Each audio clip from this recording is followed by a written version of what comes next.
Okay, what interesting to read? So I was excited to talk with Ryan to learn more about a flock named Murder. This fell into my lap to review. Honestly, blew me away. It is true that I have jogged a couple times to some of these really lengthy songs, and I'm like, well, this is going to be with me for the next mile and a It's a half. really weird feeling after talking to them that this is going to be like another Black Braid or another SQL grind where they're just suddenly going to blow up. I just have this weird feeling that they will. So, not quite to Gudalax levels, but possibly. Anyway, take it away. So, starting off as brothers, were you always into creating music together? Was it like making noise in the basement, or did this kind of come about later? Well, it kind of like we always had musical blood in us, right? I mean, my dad played guitar since he was 9 years old. He's more of a classic rock and blues guy, right? Okay. So music always ran in the family, whether it was just us seeing him play with bands or just him playing at a campfire when we would go on cottage vacations and stuff like that. And when I was 9 years old, he put a guitar in my hands shortly after a Florida vacation. My brother Cam, he was, he just liked hitting things, he always liked banging on like his pillows and stuff like that.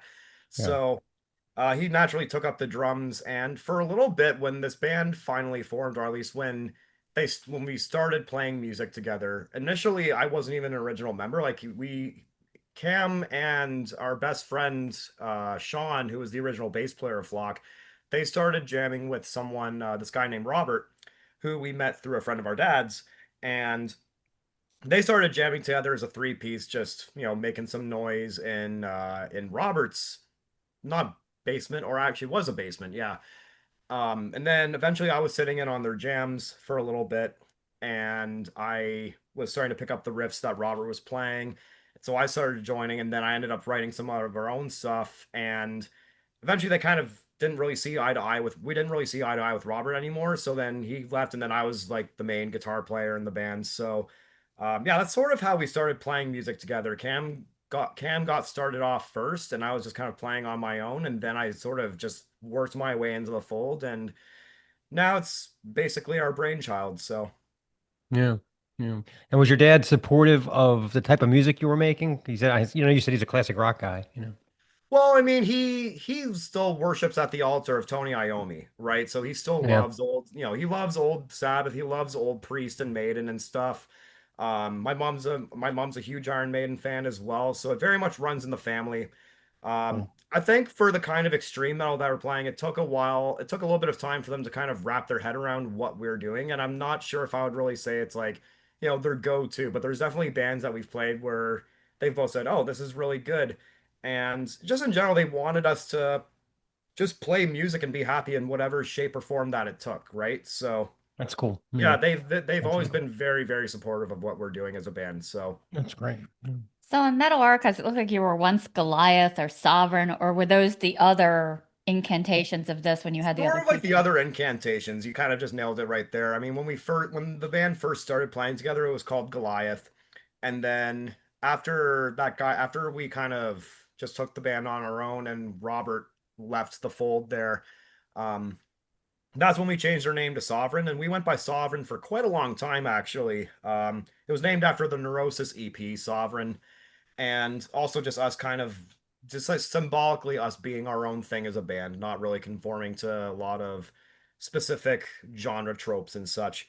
Um, and we went by Sovereign for a long time, played a lot of great shows under Sovereign. I mean, we opened up for Falls of Roros on Christmas.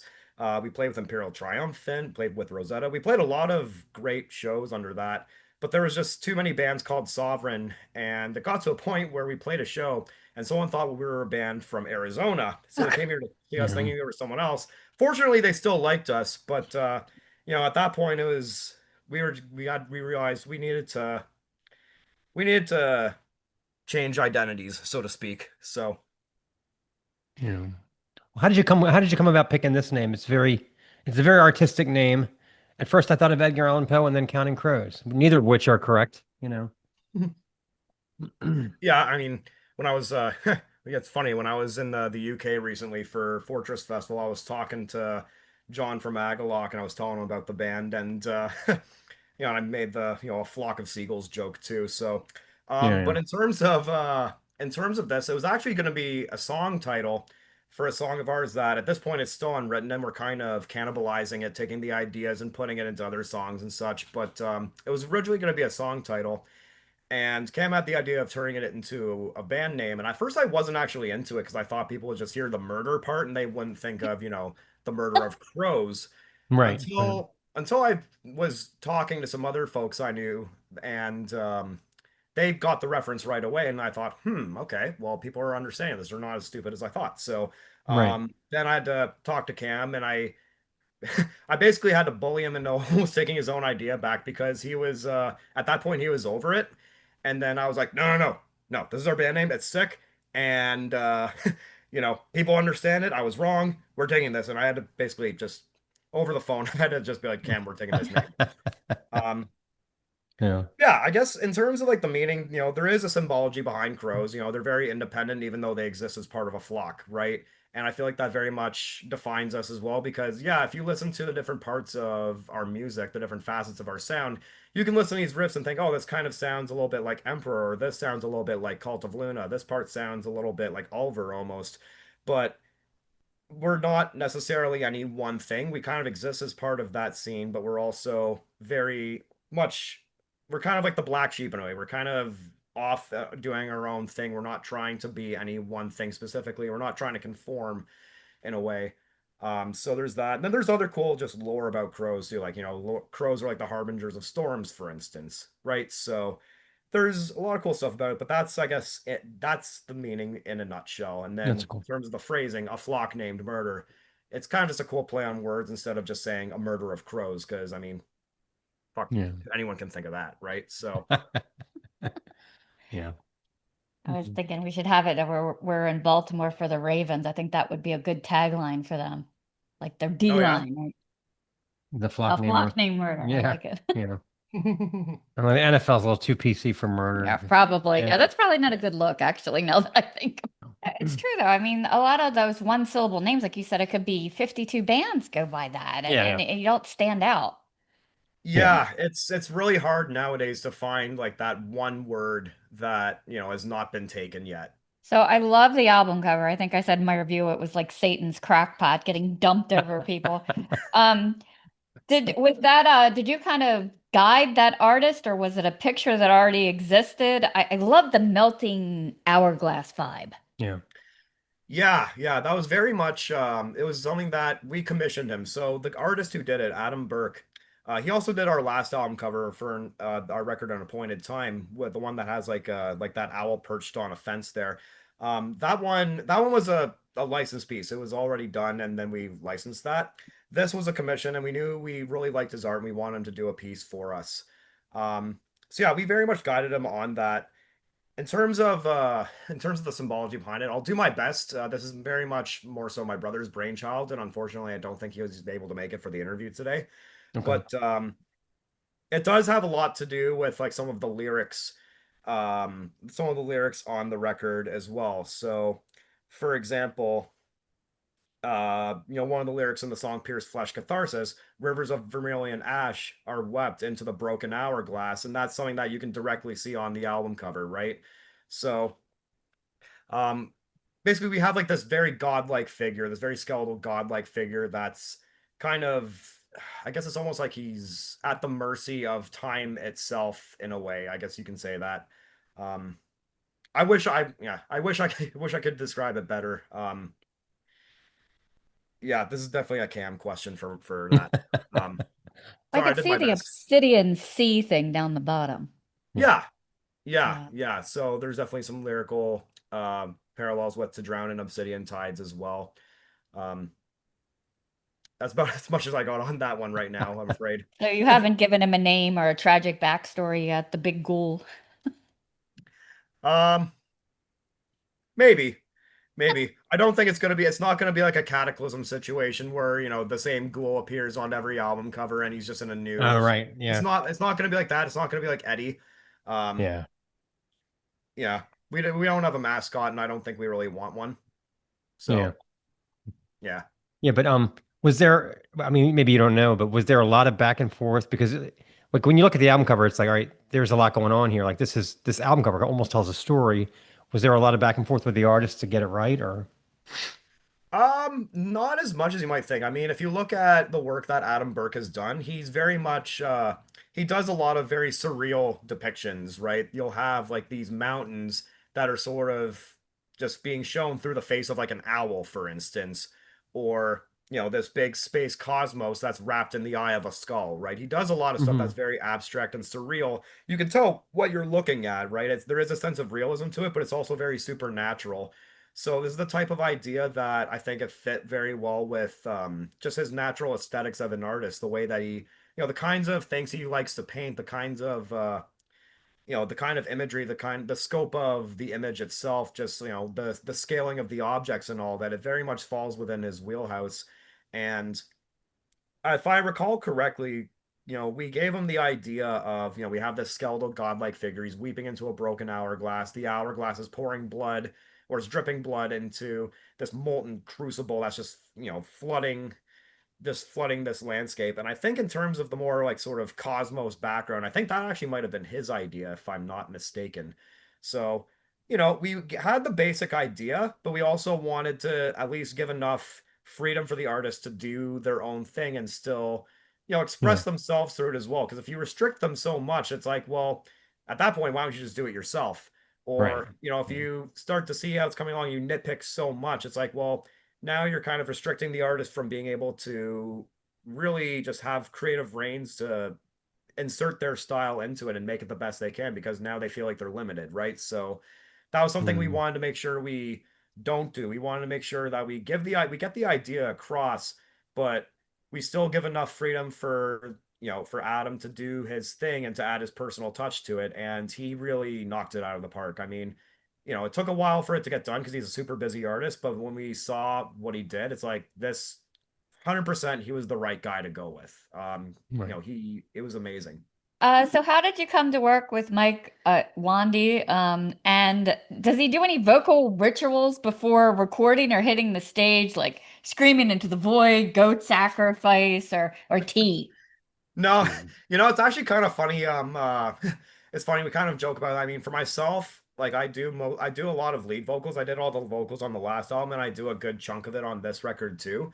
But me and Cam have kind of joked that like Mike doesn't need to warm up. He just opens his mouth and this swirling abyss just emerges, and I'm just like, what the fuck? Like, yeah. he'll be half asleep.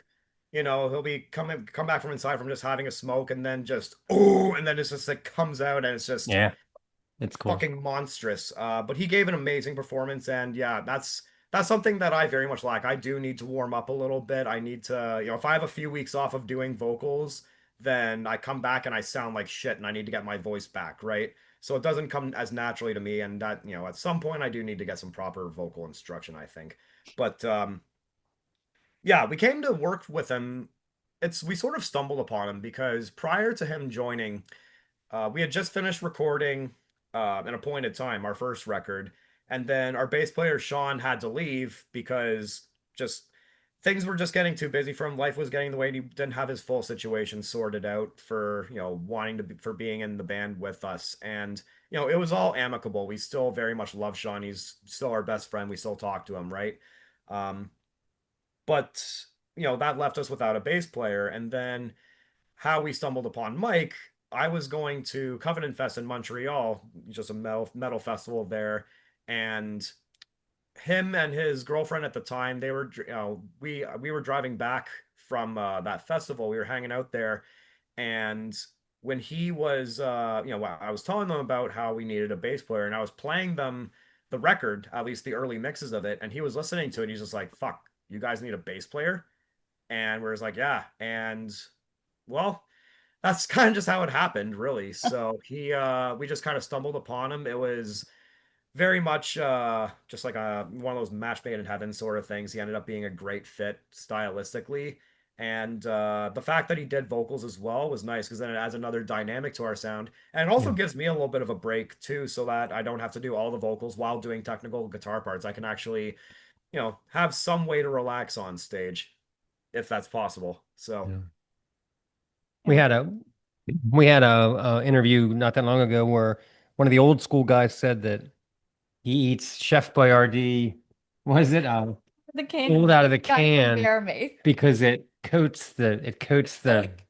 vocal cords and it helps the growl or the cup mic and stuff. So, if I guess, you know, I was like, if you ever find yourself, wanting an edge, that was what he Yeah, said. I've heard some stuff like that. I have a friend of mine who now lives in Nashville. He used to live in Seattle, but when he does vocals, he drinks like chocolate milk. He drinks like a milkshake.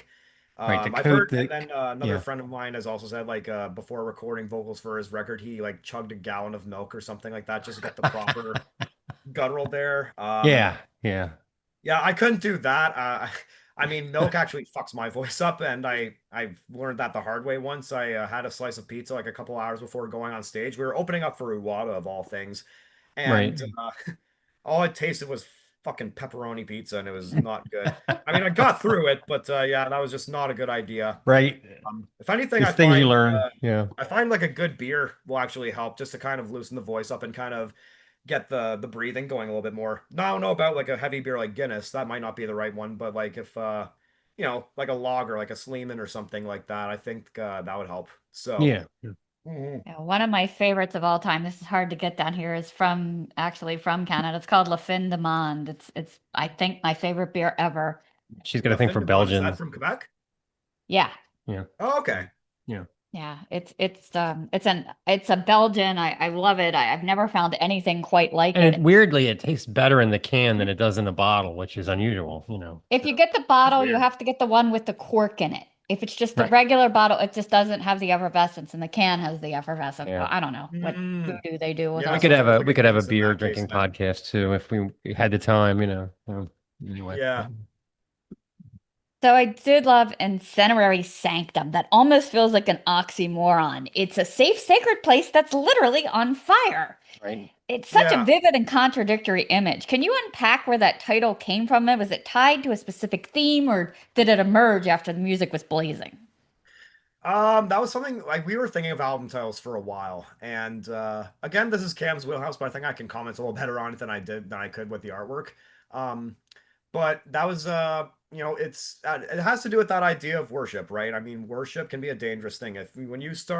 When something that you admire reaches to the point of worship, that thing that you worship could do no wrong, right? So I mean, if we look historically, you can look at religion through various centuries where it just like got out of hand. But in today's day and age, I mean, we can worship ideals, we can worship concepts, we can worship, something that we see as progress, but really we're blind to the negative repercussions of what that progress can entail. Of course, without getting political, of course, this can go into politics as well, Right. Oh, right? You sure. worship a Right. political figure, this guy can do no wrong. Well, then, when he does stuff that, even though you voted for him, he starts doing something that is very cruel and unjust, and you kind of find ways to go through these mental loops of you jump through these mental hoops of find some sick way to justify it.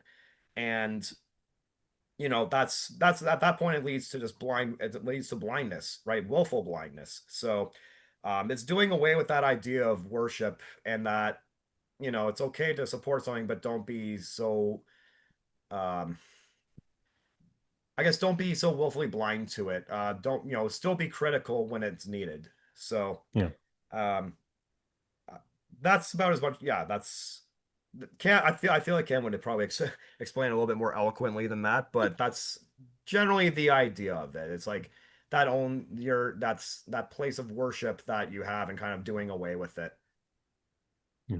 Yeah, I liked a lot of those themes, and I started thinking, do people have like that kind of thing on a small scale? I mean, because be real, we all kind of have something, even if it's our coffee addiction that we might put ahead of everything else, or, even, I don't know. Or on the other side of it, they have, like you were saying, people have such forward thinking, and yet we're taking down statues that were historical, but now we're incorrect. Well, incorrect, right or wrong, it's still history. Yeah. It is still history. I mean, I think I think it kind of depends on the statues in question. I mean, like, if it was a statue of Hitler, for instance, I think that deserves to be torn down. Some things don't need to be commemorated that way. I think Yeah, I agree with the standpoint, like you don't want to erase history, but also that's also why the history books are there. That's why we have education where we teach our children that these things happened. This is why they were bad. This is why we need to learn from that so that we don't repeat things in the future, right? Right. And well, I'm not sure if we're fully following that right now, but that's about as much as I'll say on that, I think. Yeah, yeah, probably smart. Yeah. So I wanted to ask you, so if you like say you get a festival slot and you've only got like 35 minutes or so, like how are you going to shorten the songs or are you just going to do a couple? How are you going to handle that? Or No, we're how have not a you fan handled of it? like doing like medleys and shortening songs like that. No. Yeah, I mean, I've seen some bands do medleys. I remember I think the first time I saw Agalloch, they did one medley once of, I think it was Hallways of Enchanted Ebony and December's Dress the Sky. I mean, those are both Wow. pretty long songs, but that said, they still packed the set list with like a ton of other shit. They played Faustian Echoes in full, and that's 20 minutes long. Yeah. So you want to hear the full song, right? And that's sort of how we Right, see it. right. Like, we put a lot of effort into our songs. We've spent, literally years fine tuning and crafting it properly so that when you listen from beginning to end, it has a proper structure and it has continuity through it. It's not just like, these are long songs, but it's not just smacking a bunch of unrelated ideas together. We like to make sure there's still some sort of common thread so that by the time you get to the end of the song, you still remember how it started too, right? Right, right. So we put a lot of thought in that composition. So then the idea of just shortening it just for the sake of playing a festival, we don't really want to do that. If anything, if we take so, say we have like a, 35-minute set or a 30-minute set, you know, when we play the Eulogy Fields, I mean, aside from the ending that has like the waterfall samples on it, when we play it, it ends up being around like 16 and a half minutes, I think. You throw that on top of Catharsis, which, Pierce Flesh Catharsis, which ends up being around, I don't know, 12 minutes, I think, when we're done playing it, or 11. That's like a good 30 minutes right there. If it ends up being a minute or two short from the allotted time, then so be it, right? We don't want to start cramming things in just for the sake of it, because we want to present these songs the way that they were intended to be, the way that they were written. We want people Yeah. to hear the full experience. And, if anyone thinks that we should start cutting things up as like a medley, well, I would respond like, hey, you know our music, you know what you're getting yourself into, right? You want to hear, 5, 6 songs on stage, we're going to need a longer set time. Now, that said, we Yeah. are trying to, for like future material, we are trying to shorten the songs so that we can have, like, for a bunch of reasons, so that we can have more options of set times. But also, I like the challenge of, can we take people on this journey that we do, but condense it so that it doesn't take forever, so to speak, Yeah. right? I do think that the songs that we've written on this, I think they're justified in their length, and I think they they hold their weight, but it kind of is a bit of a nice change to try writing things that are shorter. And I mean, shorter, I don't mean like 5 minutes. I don't think that's possible for us. It's still like long long compared to other stuff, but short compared to us. So Right. Understood. Yeah. Yeah, I imagine you trying to write a 5-minute song would be like asking a novelist to write a haiku. yeah, yeah, Yeah. that's impossible for us. I don't think we're gonna do it. So Yeah. So I do like the way that even though you kind of dip into interludes, mhm. it always stays hard. You never think, oh, they slipped into Steely Dan, or oh, there's a saxophone solo. Is it like, was it a conscious effort, like not to go outside some level of darkness? Stace didn't like the last two Mold album. I'm just gonna go ahead and put that out there. So that's where that I comes thought the from. last two Mold album was pretty good. I mean, it's different, but I mean, if you listen to like Planetary Clairvoyance as well, they were kind of they were bound to go more proggy at some point. So, Yeah, yeah, yeah. um, Um, well, the I guess elephant in in the terms of, room. hey, it's okay. You can like what you like. I mean, I'm not judging. Exactly. So, I'm a Yeah. music teacher. I'm a guitar teacher for the record. So, I mean, Oh, okay. I teach a lot of I teach a lot of different music to my students, because not most of my students aren't metalheads. So I'm teaching them variety of different things, and I have to keep an open mind about it. So I mean, I don't judge, right? Right, Um, right. but in terms of us and just the different things that we're doing, I mean, the darkness is always going to be there because we like dark music, and we like extreme sounding music, and the kinds of emotions that it riles up within us. But in terms of just how, I guess, just how all over the place our sound is, the different elements um the different elements that we're combining there, it comes from just liking a lot of different music and wanting to do all of it in a way, but then also realizing you can't do all of it or else you sound like a band that doesn't know what kind of band it wants to be. So you have to Yeah. find some ways to at least rein things in so that there's still a common thread for the songs, not just for the throughout the song itself, but through all the songs as a whole, right? So we think of it as if, what does the album sound like? Does it sound like it's way too mixed up, or does it sound like you listen to Garden of Embers and you finish off with To Drown in Obsidian Tides and it still makes sense at the end of the day, right? The record makes sense. So, um, yeah, like we love our black metal. I'm a huge Emperor fan. I'm a huge Oliver fan. Grew up on, I grew up on stuff like that. One of my favorite bands early on for like writing melodies was the Norwegian band Take, right? I mean, I love that band too. And but we also love bands like Isis and Cult of Luna and Neurosis, which are completely different from all of them. And we want to incorporate that in our sound. So it's like, well, how do we take the sludge and doom that Neurosis would do and the atmospheres that Cult of Luna and Isis would have? How do we meld that in? And oh, wait, we also like nasty fucking death metal like Dead Congregation and Incantation. So what do we do with that? Yeah. Yeah. And, it's a matter of then I guess you have to go song by song. You have to listen to the whole thing and see how it all fits together. If the song has a way of making sense without feeling like it's going too overboard in any direction. So, but yeah, it just comes down to just liking a lot of music and wanting to do all of it and seeing if we can find a way to rein all of our influences together, which at times it has been challenging. Yeah. What do you think the most non-metal influence you have that secretly creeped into your sound, like ambient jazz, horror movie soundtracks, Gregorian chant, or Barbara Streisand? Linda Ronstadt. Yeah. Mhm. Well, I don't know about Barbara Streisand, but I do know like some you know, in terms of non-metal influences, one he's an Italian pianist that I adore his music. His stuff is amazing. His name's Ludovico Einaudi. He's been pretty prolific. He has a lot of records out, and I actually saw him a few years ago. It was one of the best shows I saw in 2022. Um, but I like his music a lot, and it's something that just the melodies that he'll play on his piano and also with the orchestra that you hear accompanying him as well as just the chord progressions that he has. Like it's not just like all light and dainty classical stuff. Like some of it is kind of heavy sounding and it's in the mood. Not heavy so much sonically, like, oh, there's blast beats all of a sudden. No, Right. Right. it's still classical, but it's heavy in its mood. It's heavy in the emotions that it arises in you, right? And just taking inspiration from that, how can we take something like that and meld it into more of a metal context? Or, there's been well, there's been other influences too, like for example, some of the last clean guitars in Garden of Embers I actually was very inspired by Led Zeppelin instead, and Led Zeppelin was one of my favorite bands when I was a kid growing up too.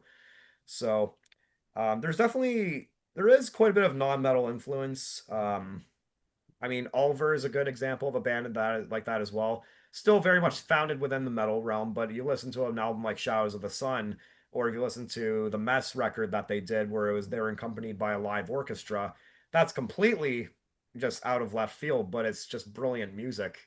So, yeah, stuff like that has been a huge influence on us as well. Bands like Cripple Black Phoenix, which they're not really in the metal realm as well, but they're just really, really emotive sounding post rock. I mean, you know, I'll say it like this: we're not just metal lovers; we're music lovers, right? So we have a pretty wide palette, and we like to, whenever the time is right, we take inspiration from all of it in some different way to meld it into whatever comes out on our records. So.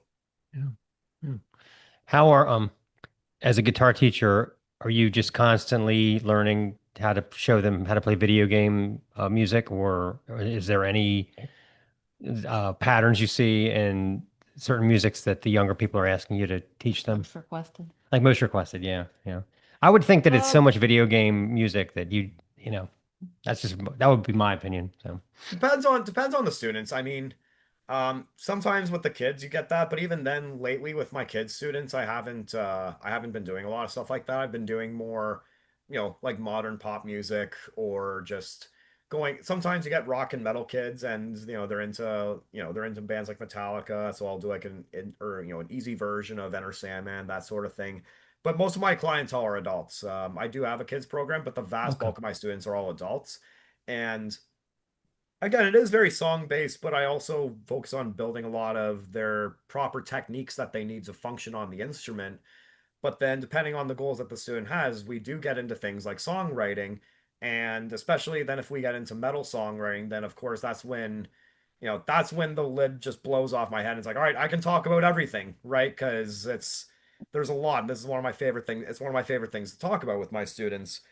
Um, Do you have a special tritone lesson? Dun dun. um, I certainly could do a tritone lesson. I mean, we'll play a lot of mayhem and just Yeah, yeah. see, This is the be even how all these end all of tritones metal are right used. here. Yeah. So, Yeah. yeah. Yeah. I actually remember when I was in a band, we were practicing a song, and I remember the drummer goes, "It's not tritony enough," and I'm like, "Tritony enough? Okay, you play the drums, okay? I'll handle it."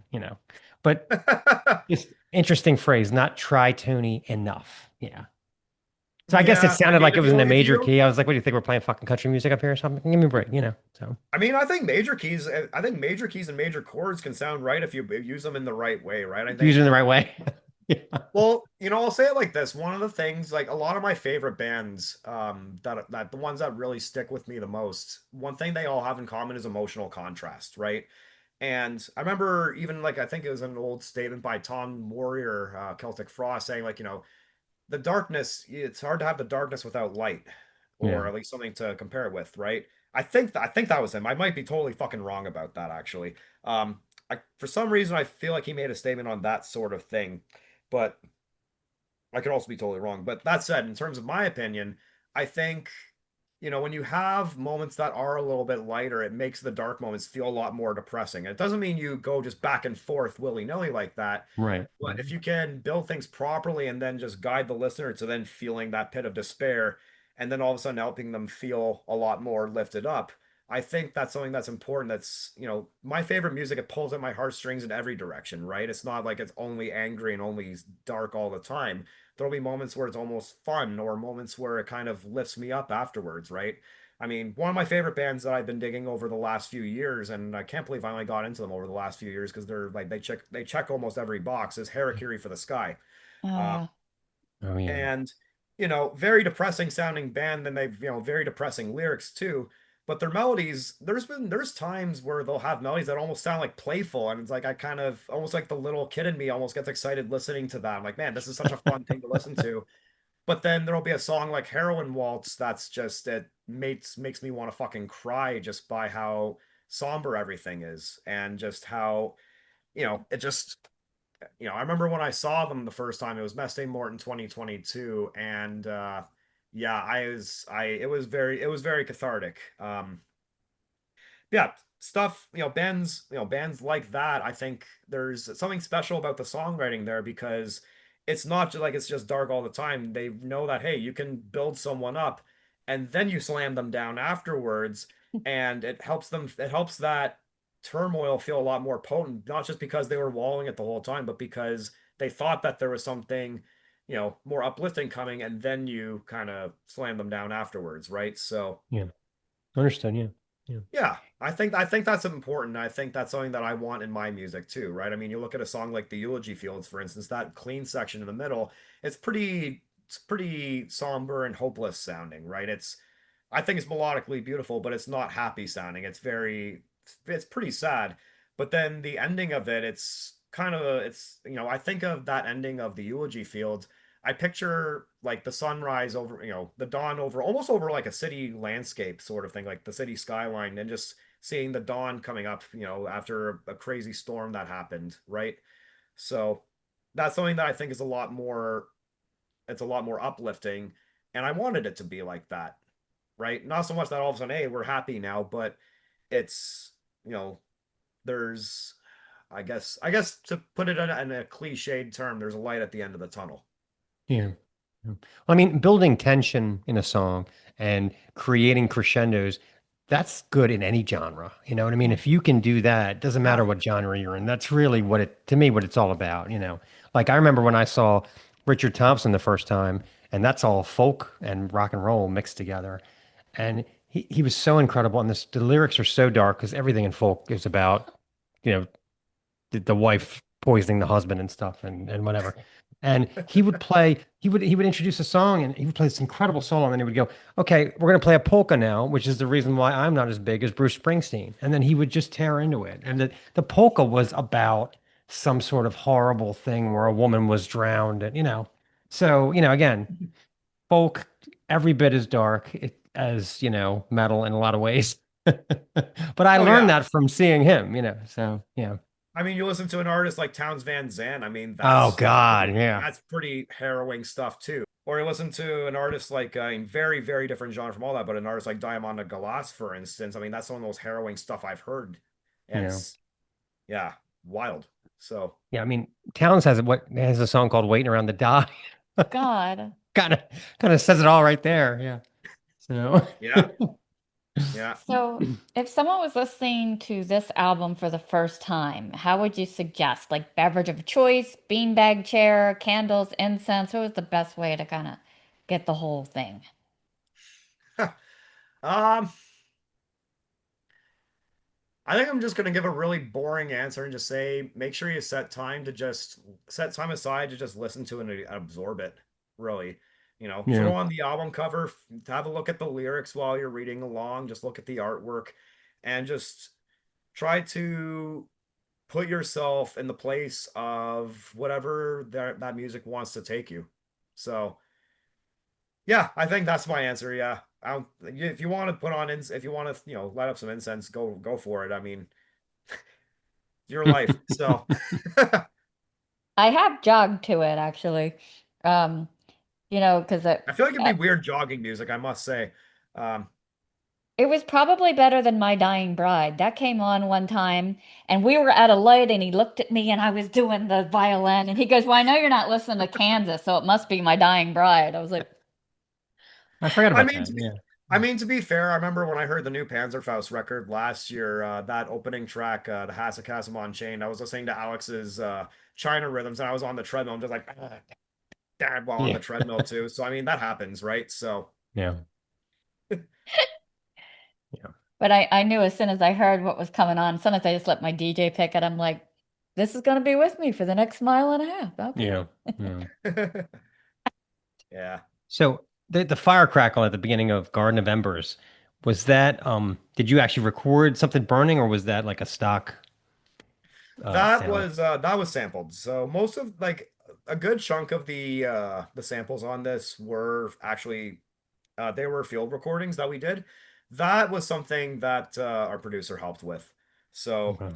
we didn't, it fits with Garden of Embers. I mean, it starts with fire, but we didn't want some, cheesy fucking bullshit campfire thing. We wanted it to sound apocalyptic. We wanted a forest fire. We wanted things crackling and falling. So the tree branches was an amazing touch. And hearing chimes almost as if it was like a cabin on fire. I mean, that's more so what we were going for, not so much like, we went through a big hike and we're, through these pagan woods and now we're all huddled around a fire with our runes. No, not like that. We wanted to communicate sort of the harrowing reality of the real world in a Well, you way. know what? It reminded me of that barn burning scene in The Walking Dead when everything's just coming down and it's Oh, I chaotic. remember that scene. Yeah, Yeah. that's came to my mind right away. That's one of the best seasons of the show. Oh, yeah. That second one. God, I Mm. remember I was like, I couldn't move after the end of that. I was like, ugh. Yeah, So I yeah. I It really was like the visualizer for a Garden of Embers. So question, if you had unlimited budget, what kind of video would you like to make? I mean, like, do you have you thought about that sort of thing? Weird in the woods or maybe a dramatic period piece going on.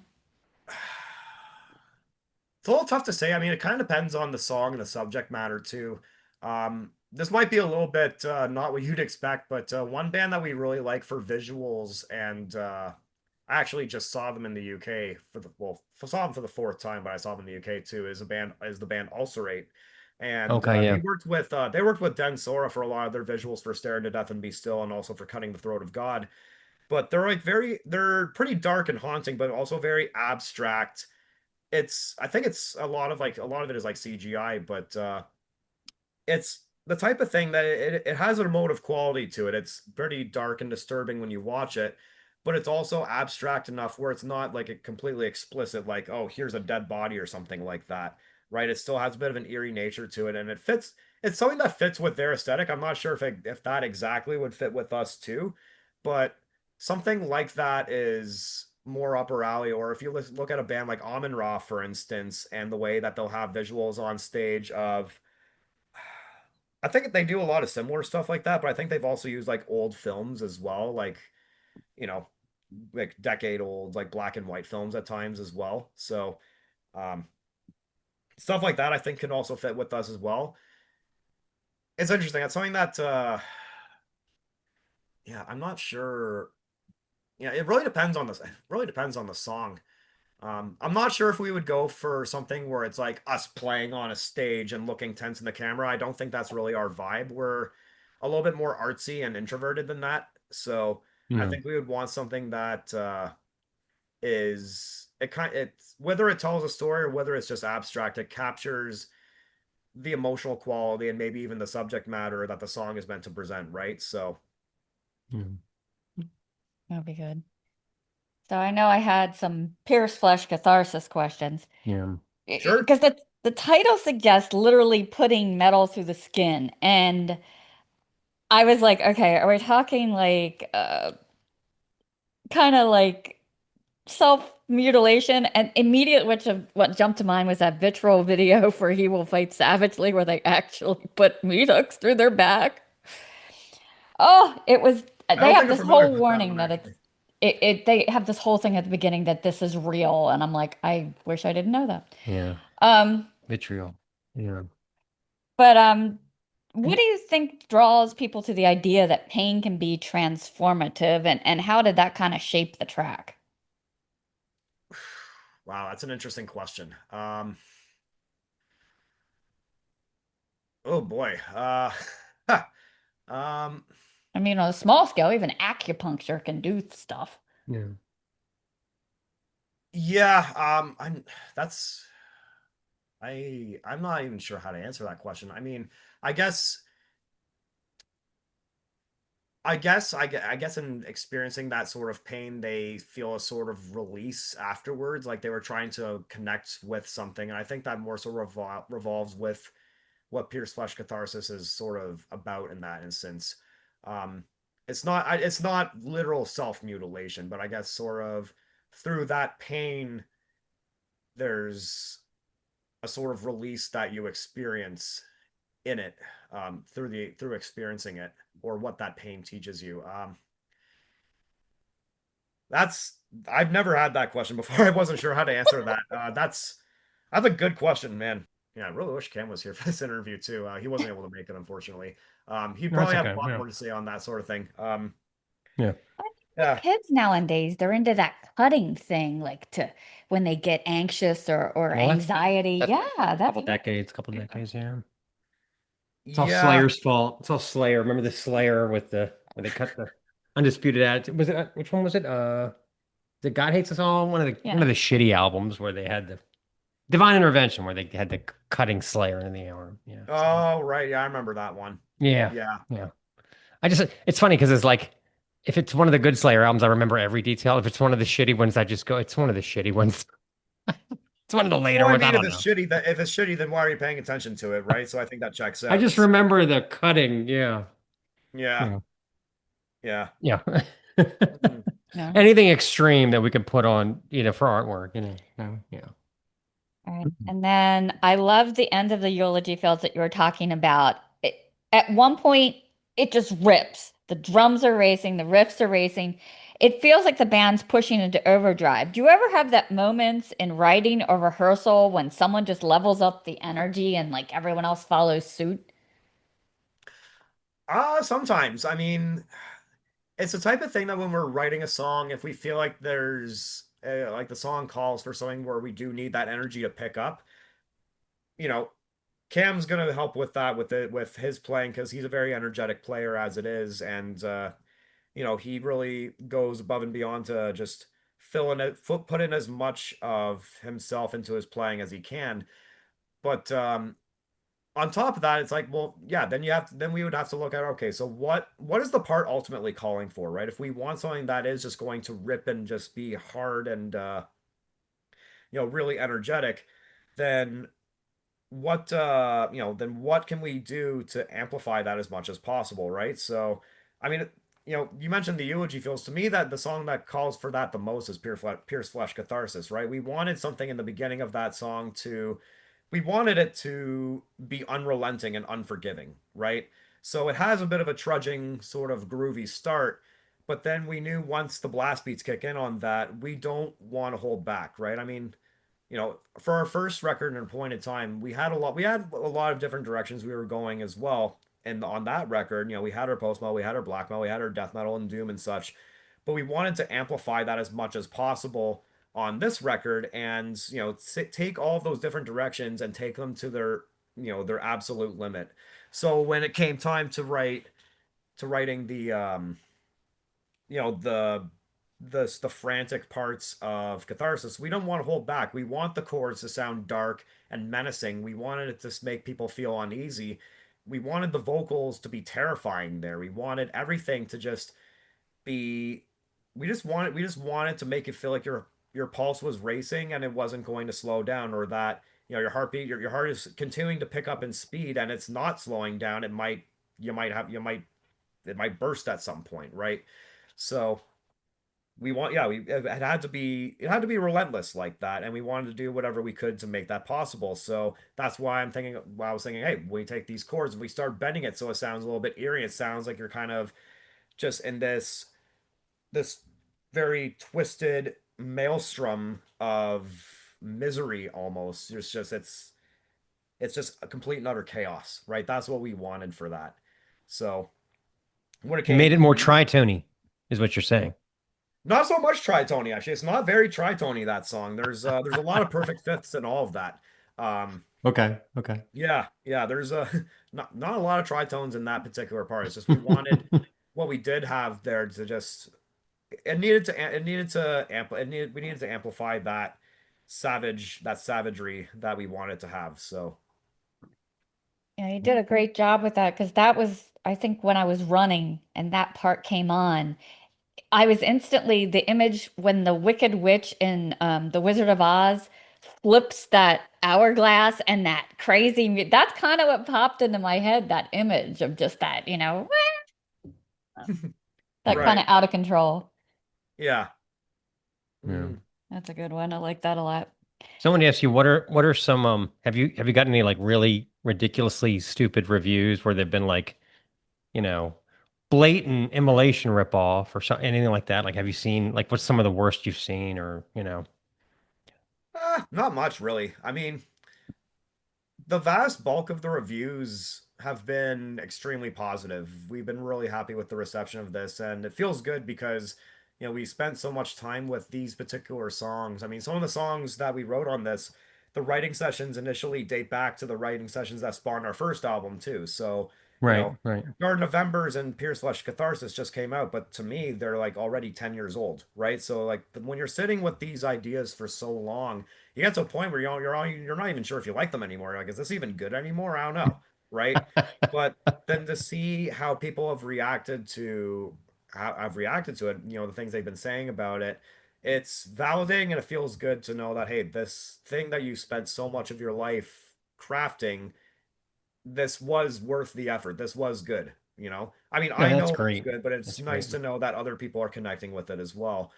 So yeah, most of the reviews have been like the vast bulk of the reviews have been really positive. The only negative ones I've seen, I mean, there was one where someone said that like the artwork didn't fully match the record. And I mean, maybe there's just some conceptual stuff the guy doesn't need to say, but he wasn't talking bad about the record. I'm like, Yeah, yeah. whatever, not a big deal. There was one that we got where someone was saying that, you know, essentially that we were smelling our farts too much, that the songs are just way too long and convoluted, and then they're going too many places and it's not reined in at all. And it's the type of thing that people can like what they like. I think it's just the type of thing that someone who would give those sort of criticisms, it's not what we're doing is not what they're looking for. They Right, either right, just don't get right. it, or what we're doing is not what they want to hear, not what they prefer to hear, right? They prefer to hear bands maybe be a bit more one-dimensional or be just one thing, right? Yeah, And, I like bands that do just one thing. I certainly have, just my straight black metal bands that I like Enthroned, for instance. But, I find I get really intrigued by bands that aren't just one thing and they have a whole bunch of different tonal colors to them. And it intrigues me. It's the type of thing that keeps me coming back to it. So, yeah. yeah. Yeah, if anything, I'm kind of surprised that no one in any reviews has picked up on the fact that the end of Garden of Embers was me trying to write, bite Emperor as much as I could. Um, oh well, I guess that means I did a good job. So That's right. Very good. yeah, Very good. Yeah. Yeah, I liked yeah, how careful you are with your outros, and some of them go on for up, to a minute. Like Eulogy has like sustained toned and wind, and Drowned in Obsidian Tides, it's those tolling bells. Maybe I saw you credited the Cathedral Church of St. James, so I didn't know if that's where you recorded those. yeah. So Cam recorded the cathedral. We had the idea of like these church bells ringing at the end of it. It's an idea that Cam had in his head for aeons, right? And he we tried programming something just with some VSTs to get the church bell sound, but we couldn't fully capture the vibe that we wanted, even though I did my best to try to make it sound as random as possible. And we wanted, Cam was looking up what change ringing was, and change ringing is basically it's a system of ringing church bells that it sounds random, but there is like a little bit of like a pattern to it that it's you wouldn't notice that there's a pattern, but there is, and it's very polyrhythmic in a way as well. And there's not many places in North America that still practice it, but one of the places that happened to practice it was the end. It was the Church of St. James Cathedral in Toronto. So Cam brought a Zoom recorder, recorded that over a couple of weekends there, and it turned out great. And one thing about that I also kind of like the church bells, the vibe was definitely the vibe that we wanted. It's a little bit more foreboding, especially after I end the clean guitar part on that very that sort of happy sounding C add 9 chord. We wanted something that still kind of seemed a bit foreboding afterwards, right? It's not like, oh, everything's all nice again, right? So the way that the church bells ring, it definitely captured that vibe. But something I also really like about it is the fact that if you listen closely towards the end, you actually do hear a streetcar go by. You hear like the doors open, close. So it's a very Toronto specific thing that, people, unless they hear me talk about that sort of thing in an interview or other interviews where we've talked about that, they might not realize that. They might not notice it. But it's something that I feel like there was an extra little bit of home in there, which was cool. Um, in terms of the eulogy fields, I recorded that at Yosemite National Park. So I was on a hike with some friends there, and we knew we wanted field recordings. And well, we were getting close to this waterfall, and it kind of just dawned on me, hey, why don't I record that? And it ended up being perfect. So in terms of the outros, I guess on a musical standpoint, they're long, but mainly because at that point we wanted to make sure that the song really came to a defined close, right? I mean, I remember when we were writing this particular batch of songs, we wanted every song to have that sort of closing track vibe, right? You think of an album and where the whole album is good, but then you have that closing track where it's a little longer and it's really epic, and you can tell they tried to make this big epic closer. And I'm thinking to myself, well, why would you only put that effort into one song? Why not do the whole album like that? Like, what the fuck? So I wanted Right. to do everything like that, and maybe that's why so many songs are so fucking long. So, but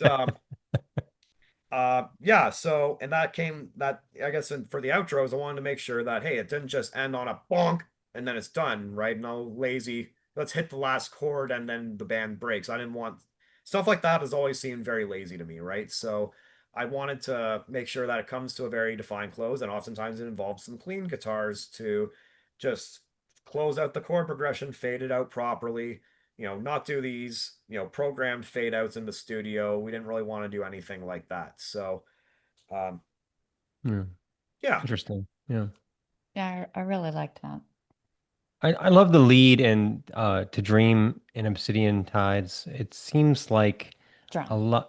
I'm sorry, To Drown in Obsidian Tides. It seems like a lot of effort went into it. And I wanted to ask you about when you're crafting a solo, um, is it is it more improv, or are you putting together like a beginning, a middle, and an end? Like what's your style for crafting solos? Okay, so well, so it's not as improv as you might think. If anything, I do need to get better at improving stuff like that. But this was very much composed, right? And I had a general idea of what I wanted that solo to sound like. I knew like this is a dark sounding song. It's a dark sounding part. I don't want it to sound like nice and pretty. I want it to rip people's faces a little bit, right? So I knew I had to have some fast shreddy stuff in there and something that is, not like fast like fusion shred where it's like, "Oh, here's this noodly jazz sounding run." No, I wanted it to kick people in the ass a little bit, right? And sound a little bit noisy. So the whammy bar stuff that I do, I wanted that to sound very much like, the sky is falling in a way, right? So, but I also think that it's important for solos to have some sort of continuity with the song too. So, if you listen to the riff that comes before the solo, it has the chord and then it goes into the pinch harmonic, bom, bam, bom, bam, and then that has it kind of that's like a very specific motif. And when I started the solo, I had parts of the solo written, but then I thought, it'd be good to continue that motif in the solo. So that's why I started with just bum dee, bum bum, so that it has a sense of continuity. It sounds like it's part of the song. It's not just this random out of place thing, right? Right. And I think that's what helps keep the song and the solo as one unified whole and a unified whole. So that was hard to say for some reason. So um, Yeah, it is very much pre-composed. I am trying to think of like what melodies I'm trying to play, but still also what vibe I'm trying to create, right? I don't know if I could be a solo player that just does these quick shreddy runs that are just kind of noisy shred. I guess you can call it like Yeah. that. You know, I don't like my playing is very much melodic. I like it that way because I mean, a lot of my favorite bands, the ones that stick with me, they'll have nasty sounding riffs, but they're riffs that you can almost hum and you can still get stuck in your head, right? Even a band like Dead Congregation, being as nasty as they are, you can still remember their riffs, and that's something that I always really like about them. It's kind of like the best of both worlds, so to speak. So, Yeah. and my playing is like that as well. I don't think I can ever write something that's just pure dissonance and it kind of is just completely murky without having some sort of chord progression behind it, right? So, for my solo writing, I very much want there to be some sort of defined melody that happens throughout, even if it's within the nastiness that happens too. So, Yeah. and with that What are solo, your I was very much trying to just get as like still keep that melodicism there, but still get as just nasty and just catastrophic and vibe as I could get with it at the time. what are some of your favorite leads? Like some of your favorite solos, just all genres. Oh man, that's uh that's a Just a lot. couple, I mean, just a couple. oh man, I mean, well, if we're going to if we're going I mean, if we go back to when I was like a kid, like, of course I love a lot of like Led Zeppelin style solos, right? I mean, Jimmy Page is a big influence on me. I also am a big fan of if for newer stuff, Peter Huss from Shining. So he's a really good influence. He's a really good example of a player that I kind of want to emulate in the sense where he can almost do like his sort of rock flair if he needs to, but he's also tight as fuck on the shredding as well. And his phrasing is just so it's just so expressive, so exquisite, right? I mean, there's so much control and feeling into every note that he plays, even when he decides to just rip a crazy shred run, for instance, right? So he's definitely a player that's a big influence on me as well. I also love Nile solos, like Carl Sanders and Dallas Toller Wade are just Mm. phenomenal guitar players, and not like the new Nile stuff is good, but I do still miss Dallas, admittedly. Um, but I love, there's composition to what they're doing too. It's pretty wild and crazy sounding, but there is still a composition to what they're doing, and it's still, Still musical, right? Right. yeah. I also really like players like Guthrie Govan, which is completely different, different stylistic altogether. But I mean, just the way that he improvs and the way that he will phrase a lot of his notes. I mean, there's never a dull moment when you listen to him. So, stuff that he's done. He's I don't know if he's as much of a direct influence on me as much as a guy like Peter Huss from Shining, from it, for instance. But there's definitely some times I've taken a page out of Guthrie's book too. So, Yeah. or tried to at least. I still have a long ways to go. Interesting. Yeah. Should we do our game? Okay, so we play a game on the show. It's called Okay. it's called Blaspheming Monikers. Okay. And the way it works is I have 5 band names in front of me. One of them is made up. One of them is not real. So we're Okay. gonna see if you can figure out which one of these is not a real band. Okay. Okay. Okay. All right.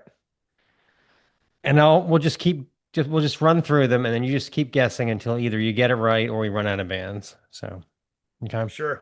Okay. Sudden thunder, glacial thunder, Sam thunder, Crom thunder, and flashing thunder. I think Which one's Sudden Thunder is the fake one. That's the same thing she said. No, it's actually they're from Ontario, ironically, and they're hard rock, and they're kind of a '90s band. They had one full length, and then they broke up, but they're kind of more of a hard rock thing. But Huh. Okay. so that leaves Glacial Thunder, Sam Thunder, Crom Thunder, and Flashing Thunder. Um, I think Flashing Thunder is probably the fake. No, they're prog metal from Norway. They have 2 full lengths. They're real. Oh dear. Yeah.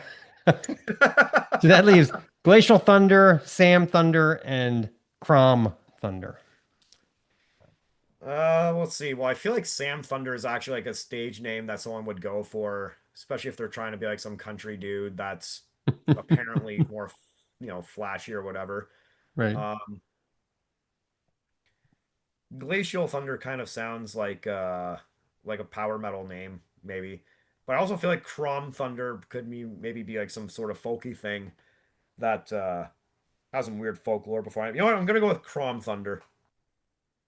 No, they're speed metal from France. Believe it or not, they have 1 full length. Now, the God one I damn made up it. was Glacial Thunder. They're not real. Oh, Yeah. oh, Yeah. okay. I mean, Glacial Thunder sounds like it could be like a power metal band or something. Yeah, So I think it would look good on a patch, Glacial Thunder. yeah, I'd sew it on there, Maybe with a polar bear going like, I don't Yeah, know. like a battle bear. Yeah. yeah, that So sounds very Manowar. yeah, yeah. So very good, very good. Yeah. So anyway, yeah. Mhm. So you guys have a live show coming up July 5th where you're going to be performing Incendiary Sanctum in full. What's the most challenging part of bringing the whole album to the stage? Is it the stamina, getting emotionally charged up, transitions, or just making sure no one catches fire mid-set? I think it's just getting through the set. It's a long album and it is a bit of an ordeal to play because all the songs are pretty engrossing. So um it's just making sure that we keep the stamina throughout a lot and especially because like for me like there'll be times where I'm just strumming chords for instance, so it's not as big of a deal. But you know Cam's a busy drummer, so it's just making sure that he can get through it as well. We've been rehearsing a lot of it and it's been going well, so I think we're in good shape. But yeah, it's just taking all of those songs as just as demanding as they are, putting them all in one set and just getting through all of it, really. So, Yeah. but I think we're in good shape. I mean, we've been rehearsing well. We have a new guy on guitar player on live guitars who's been really hustling to get the parts as tight as possible, and he's been doing a great job with that. So, yeah, yeah, I think we're excited to play. And I also just want to say we took the time to curate a really good lineup too, because this isn't a usual live show for us where we're just playing. This is a special occasion. It's our album release. We're doing, an album set. We've never done that before. And we wanted to have bands that we really see eye to eye with on an artistic level and have a strong kinship with, even though we're pretty sonically different. So, our friends in Droth Nosera, they're very different. They're more of like a sort of like a black sludge doom sort of thing, but also very ethereal and tribal sounding at times. They have common elements with us, but they're also very different. But they've been supporters of ours ever since the very beginning. And then our friend Brian Bray, who's performing as the act Cetacea, he's he's been a longtime supporter of us as well. We go way back, and I think him opening up with like that's like some sort of ambient and very ethereal, but also very haunting sounding ambient noise sonic soundscapes is going to be a really good way to open up the show, and I think it's going to really set the proper mood. So, um, yeah, I think it's a we're really excited for this one.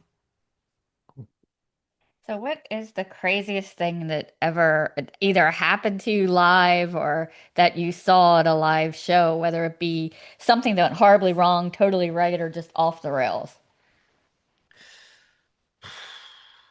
Uh, Good question. I mean, there's so much that I've seen on stage. Like you're talking about like things that went wrong, or Well, something that went wrong or something that just went off the rails or just was a surprise. hmm.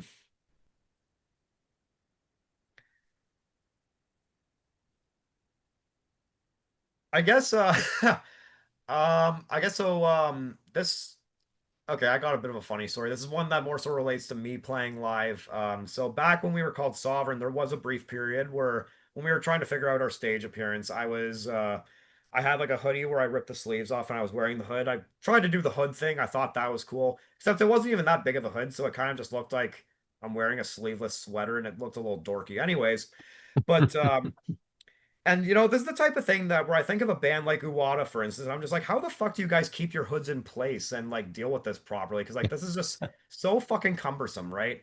But we were playing and I'm doing my vocals and I look at my fretboard, but my hood stays in place. So now imagine I'm looking at the inside Oh, of the okay. hood Yeah, and I couldn't see that. But then I turned to go back to the microphone, and then I turned, and now the opening of the hood is right by my right ear, and I'm trying to do vocals, and I'm just like trying to do this to like get it back in place, and it was at Oh, that that's point I funny. Yeah. realized, all right, this hood thing is fucking bullshit. I'm not doing it anymore. So that's Hmm. yeah, that's probably That's a the good one. Yeah.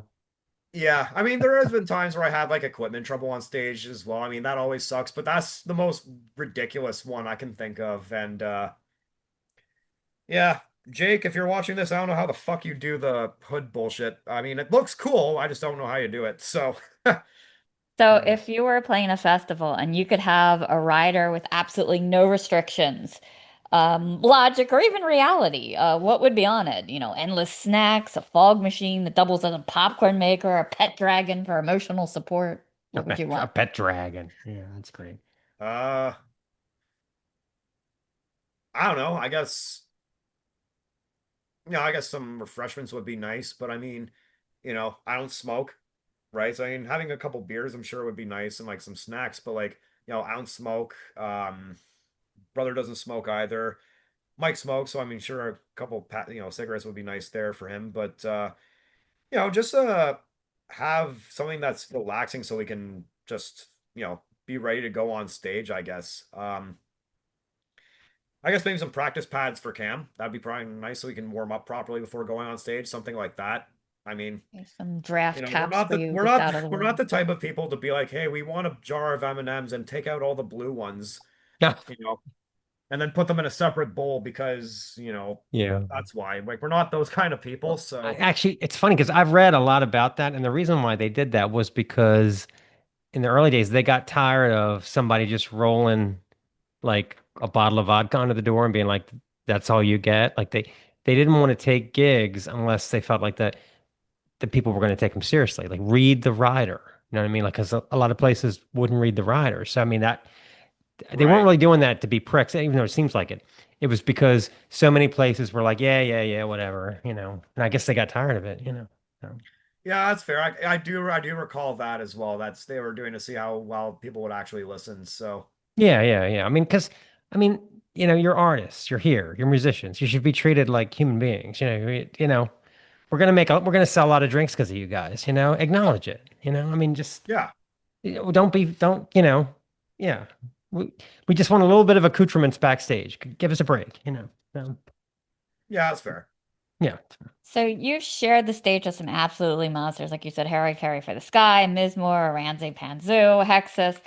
Did anyone pass along some wisdom to you or a killer trick, either musically or backstage? And on the flip side, were there anybody who was just total goofballs backstage, keeping the vibe light? Um, Not really like any sort of like tricks or anything like that. I mean, when we did those kinds of shows, it was very much just business as usual. We've just played our gigs and we did talk to the bands and we got some kind words from them and such, and that's all nice. That's all well and nice. But not much a lot of like goofballs. If anything, I mean, I remember after we opened for Harakiri for the Sky, we were hanging out in our mutual friends rehearsal space afterwards, and I was drinking with Matthias and Marok for pretty much until like the sun came up, and that was a nice that's a nice memory actually. I still cherish that one. Just hanging out because it was very much not like you're not you're past the fanboyism. You're not gawking at, oh my God, they're one of my favorite bands, right? We're just we're having a couple of drinks, seeing a couple of things. We're just being buds, really. And but I think that's kind of as far as it goes, really. I mean, there's not like weird shenanigans of, oh, this guy fell asleep, so we put his head in the toilet or something like that. I mean, no. Yeah. Yeah. So anything else coming up for you guys? We're saying it took, a lot of these songs go back 10 years. Do you have other ones that are in the hopper that have are forming, or are you going to Yep. start fresh? Yes? Yep. So album three, we're pretty much done, almost done all of the structural writing of like the song structures. There's like maybe the ending of one song that we need to figure out. We're trying to go for like a bit of like a wall of sound kind of ending that we need to figure out a little bit. We need to just sit down and do that.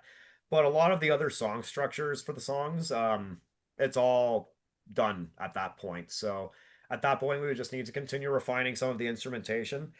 I would need to just write a few, write and practice the solos a little bit more. And then we also have to fit drums. Like, we have to, Cam has to refine his drum parts. Mike has to refine his bass parts. We have to fit lyrics to it all.